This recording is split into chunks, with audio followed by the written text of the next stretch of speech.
Hello, today I'll be going through the airline industry, which is an oligopoly. So an oligopoly is when a few firms dominate the market and therefore have a higher firm concentration ratio. They're characterized by high barriers to entry, interdependence, product differentiation, and price rigidity. So if we look in the US domestic airlines, we have five dominating airlines. And this includes American Airlines, Southwest Airlines, Delta Airlines, United Airlines, and Alaska Airlines, which have a five firm concentration ratio of 71.5%. So in oligopolies, there is a king demand curve. So this theory explains why prices tend to be stable in oligopoly market structures. So we see that prices are set at P1. However, if a firm decides to increase the prices to increase the price above P1, they will not follow this decision because they know that by having comparatively low prices, they will remain competitive. However, if they decide to charge below P1, other firms will follow this and will also lower the prices down in order to remain competitive. So if, for example, if we look at American Airline for a trip to Los Angeles to New York, this is roughly around like $600.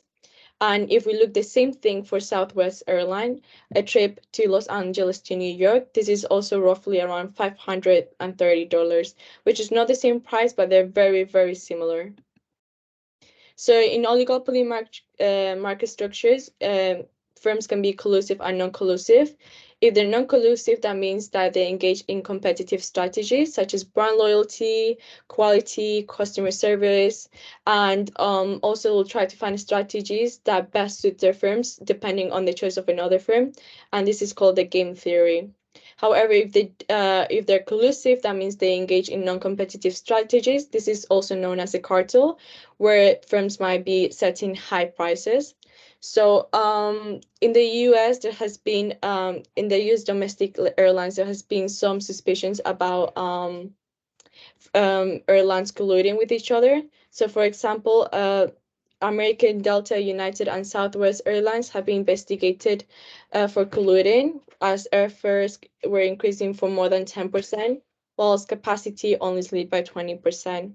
And an excuse for this is that technology has been able to allow firms like this to collude as they can compare their prices between each other. So COVID-19 has hugely impacted the airline industry. As we can see, in June 2020, the world flights decreased by 65.1%. Obviously, many people were in lockdown and didn't allow international or domestic flights. Due to this, many airlines decided to focus more on cargos. And so, for example, American and Delta Airline decided to have cargos for medical and other essential supplies for other countries. So some advantages of oligopoly market structure is that they benefit from economies of scale. They can exercise monopoly power and benefit from high profit margins, which they can invest obviously in innovation and R&D. And due to the product differentiation in the market, that means consumers have more choices and are able to benefit from higher quality. However, some disadvantages is that there are high barriers to entries.